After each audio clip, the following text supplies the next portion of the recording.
অথচ একটা মনে পড়ছে, এটা কি কইলে তা বুদ্ধি তো সাংঘাতিক। এই দেশে, এই পৃথিবীতে একজন স্বৈর শাসক ছিল, খুব খারাপ মানুষ, সাংঘাতিক, জঘন্য, অসভ্য, এরকম খারাপ আসেনি। তারা মনে করছে আমি একজন মহিলার নাম কয় না, বেড়াইতে। ওনার নাম হলো হাজ্জাজ বিন ইউসুফ। এই লোকটা সাংঘাতিক স্বৈর শাসক ছিল, অনেক আলেমকে হত্যা করছে, অনেক মসজিদ মাদ্রাসা ধ্বংস করছে। তো উনি যখন একদিন দুপুরবেলা খাইতে গেছে, ওনার ওয়াইফ তো বুঝায় না, এইটা তো বুঝবে না। তো ওনার ওয়াইফ ওনারে লগে দিয়ে বইয়া বাইরে খাড়া দিতে আসে। তো ওনার ওয়াইফে কইতাছে, আজ একটা কথা হয়েছে, আমার বান্ধবীরা আইছিল আমার লগে দেখা করার জন্য, কইছে তোর জামাইয়ের মতো অসভ্য জামাই এই দুনিয়াতে কই কি কইলা? কয়টাকে আমি কইছিলি, তারা কইছে। কই তোমার কি মত? কই তারার যে মত আমারও তো হইব।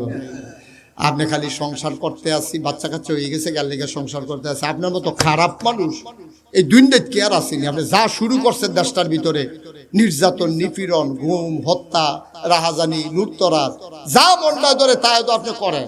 আপনার মতো খারাপ মানুষ কাবি এত খারাপ, এত খারাপ নাকি তা আপনি একটা মাফলার কাছে সাল্লা বাজার তাড়া দিয়াইলে দুসারে।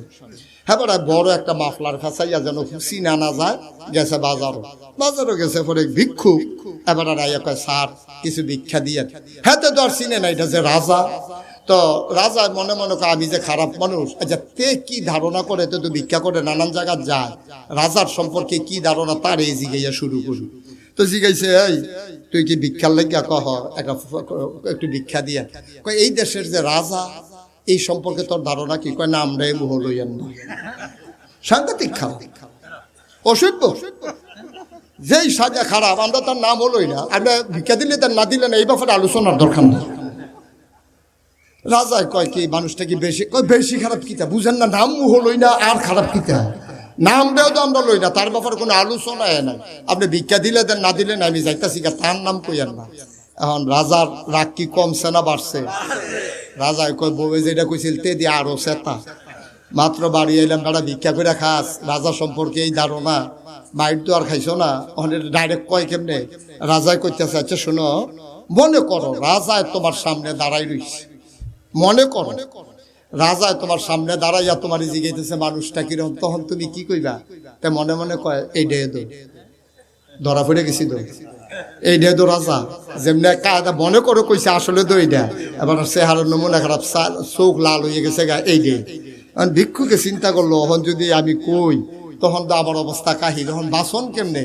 তখন মনে মনে কর, আরে আল্লাহ না কইছিল আল্লাযীনা জাহাদু ফিনা লানাহদিয়ান্নাহুম সুবুলানা, আল্লাহর পথে চলতে চাইলে আল্লাহ সাহায্য করে। আল্লাহ ধরা তো খাইলেছি, কোন দো কই আলাইছি, ওহন কিতা করো? আল্লাহ বুদ্ধি চাইলে দেয় নাকি দেয় না? আল্লাহ বুদ্ধি দিছে। এখন ভিক্ষুকে জিগাইতেছে, মনে করো রাজা তোমার সামনে, এখন রাজা যদি জিগায় মানুষটা কিরকম, তুমি কি কইবে কও? তখন হেতে কতক্ষণ চুপ করে থেকে কয়, আপনি তো আর জানেন না, সপ্তাহে আমার 2 দিন মাথা খারাপ থাকে, আমি কয়াম যে আজ পয়লা দিন যাইতে আছি। রাজার কয় বুদ্ধি গুণে বাচ্চা গেলি রে, নাহলে ফিটা যেটা বাড়িত ফল এটা বাড়ি তুললা তোরে দিলাম। মুসলমান, আল্লাহ তাবারক ওয়া তাআলা প্রথমত নবীকে তৈরি করে নিলেন। আল্লাহ বললেন, ইয়া আইয়ুহান নবী ইত্তাকিল্লাহ, আপনি ভয় পাবেন শুধু আল্লাহরে। ও মানুষ, ভয় পাইও শুধু আল্লাহরে, তাইলে তোমারে দুনিয়ার কোনো লোভ লালসা তোমারে কাত করতে পারবে না, দুনিয়ার কোনো রক্তচক্ষু তোমাকে ভয় দেখাতে পারবে না। যার অন্তরে আল্লাহর ভয় পয়দা হয়ে যায়, দুনিয়ার কোনো ভয় তার কাছে কোনো ভয় মনে হয় না। কোরআনুল কারীমে আল্লাহ কত সুন্দর করে কয়, ও নবী আপনি সব কিছু চিহ্নিত করে নেন। কুল ইন্না সালাতি ওয়া নুসুকি ওয়া মাহইয়ায়া ওয়া মামাতি লিল্লাহি রাব্বিল আলামিন। ও নবী আপনি যদি পারফেক্ট না হন, আপনি যদি নিজে তৈরি না হন, কেমনে একদল মানুষকে আপনি রাস্তা দেখাবেন?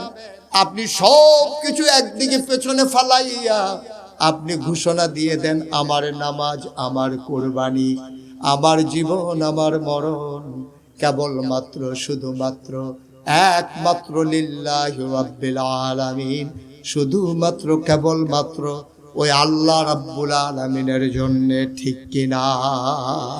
সব আমাদের শুধু আল্লাহর জন্য, এর বাইরে আমাদের কিছু নাই। বন্ধুগণ, শুরুতেই বলছিলাম যত আয়োজন, এই যে ব্যবস্থাপনা, এই যে আয়োজন, এই যে মুসলমানিত্ব, এই মসজিদ, এই খুতবা, এই আলোচনা, এই নামাজ, এই রোজা, এই কোরবানি, এই হজ, এই যাকাত, সব কিছুর একটাই উদ্দেশ্য, এই দুনিয়ার সফর শেষ করে আমরা যখন কবরে শুয়ে যাব, সবাই দেখুক মাটির কবর, আমরা যেন কবরে গিয়ে দেখি মাটির কবর মাটি নাই, মাটির কবর জান্নাতের টুকরা হয়ে গেছে, ঠিক কিনা?